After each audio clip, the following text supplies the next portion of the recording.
Insurgency is one of my favorite multiplayer shooters ever. It's rooted in tried and true shooter motives while still managing to find its own unique take on an old genre. Developed and published by New World Interactive, Insurgency was always more realistic than not, but not so far as being a simulation. Characters control and move fluidly, in addition to having unlimited sprint. A lot of the maps are organized in that Counter-Strike-like style of multiple firefight-heavy choke points that, if your team breached, would give you a big advantage. Insurgency's ambience, low health, and objective-based multiplayer served as counterbalances to its more casual features. Single shots usually kill. Getting shot at creates a suppression effect on your screen. Explosions are ear-splitting. Weapons look and feel realistic and sound distinct. For a long time, Insurgency has been one of the best tactical shooters around. So it's with great pleasure that I can say, after playing the beta, Insurgency Sandstorm seems to be on the right track for a very good and much needed follow-up. Being a beta, there are some issues, both big and small. Not all multiplayer maps are balanced well. Smoke grenades have a distorting, screen-tearing effect that isn't great, and there's a host of other things. The ambience Insurgency is known for, Sandstorm doubles down on. The audio work is phenomenal. I don't hesitate to call it some of the best audio work I've ever heard in a game. From gunshots to hearing your character slide a new magazine out of a pouch,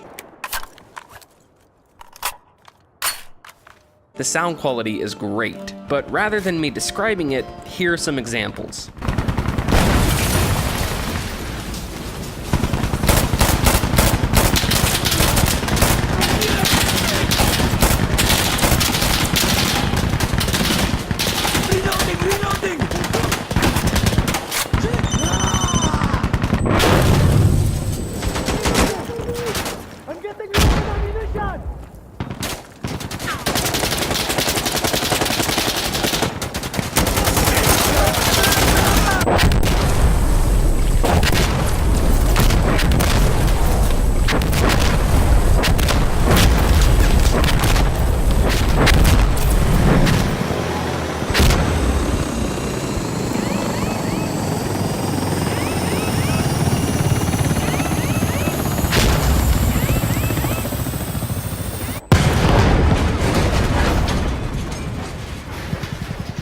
Through its ambience and overall formula, Sandstorm remains familiar to those who play Insurgency, while still, at least in its current state, changing just enough to feel different and new. The first and biggest of these differences I've noticed while playing the beta is how Sandstorm structures its maps. As I said earlier, Insurgency's maps, many of which are great, are built in a way similar to Counter-Strike. They aren't always symmetrical, and oftentimes they're based around choke points, funnels, that sustain large firefights. Market is a good example of this. It's a packed town with 3 narrow lanes, and the objectives are placed in areas that make holding those lanes important. Even Insurgency's more open maps like Pange still have fences and buildings that form flashpoints. Of Sandstorm's 4 playable maps, each markedly break away from the previous game structure in that they're much larger and much more open-ended. You'll still find tightly packed roads, alleyways, and hallways, but on the whole, these maps steer away from Insurgency's choke point focused gunfights in favor of less defined, more organic fights. Sandstorm's open-endedness means there's more angles to attack from and more avenues to flank by. The flexibility really is closer to Battlefield than Insurgency. Additionally, Sandstorm's maps are dense, packed with different types of explorable buildings, tunnels, and diverse geography. There are even new vehicles meant for a quick rush or to suppress an area of the map. This size can make for a rough learning curve. A lot of these densely packed urban areas, which do make for intense gameplay, also kind of blur together.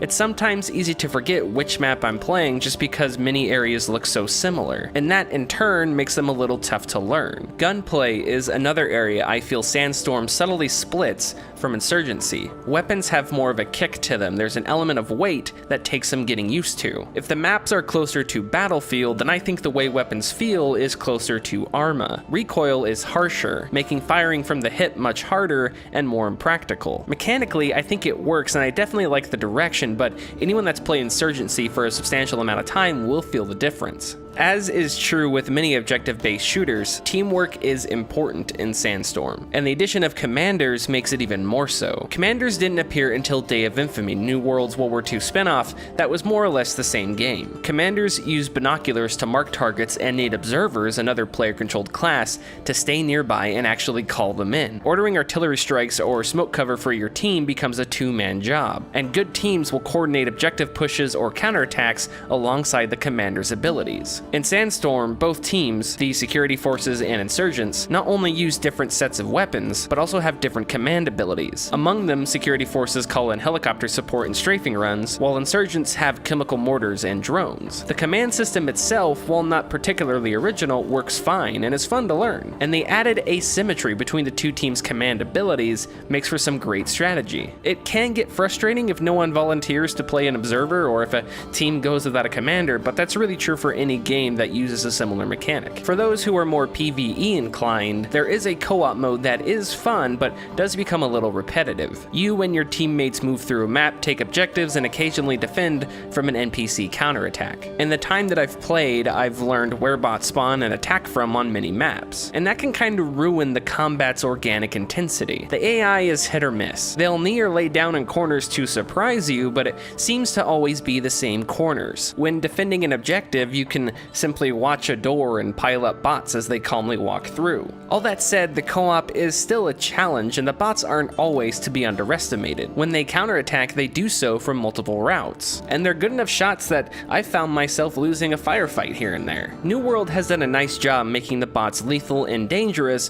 while keeping them from being omnipotent, though I would prefer it if they were a little less predictable. The final thing I think it's important to discuss is player customization. Both teams have separate sets of cosmetics, of which there are a good amount of options. Currently, leveling up unlocks one random cosmetic item and gives you 100 credits, which you save and spend on cosmetics. Two issues immediately appear: the cost of the items themselves and the possibility of microtransactions. Items are expensive. Some cost 2,100 credits, which means you need to level up 21 times before you can purchase it. It's my opinion this is too slow. That satisfying feeling of customizing my character in a way I want is overshadowed by my annoyance that as soon as I purchase something, it may be hours until I can do anything else. With regards to microtransactions, I think there's some important context to consider here. New World Interactive is an independent studio keeping a niche genre alive, thriving even. If cosmetic-only microtransactions allow them to keep work going, keep people in jobs, and supporting Sandstorm, then fine. It's a necessary annoyance I'm personally okay putting up with. If New World was backed by Activision and given a $500 million budget, my tune would be different, but that's not the case. Striking a balance between normally collecting cosmetics and how severely that's slowed by possible microtransactions will be difficult. It's even hard for me to describe what that balance would feel like to me if such a balance is necessary. I plan on formally reviewing Sandstorm when it officially releases on December 12th, and this is definitely a topic I plan on returning to. For now, I'm going to close with saying maybe the most important thing. I am having a ton of fun with Sandstorm. I think anyone who is a fan of Insurgency and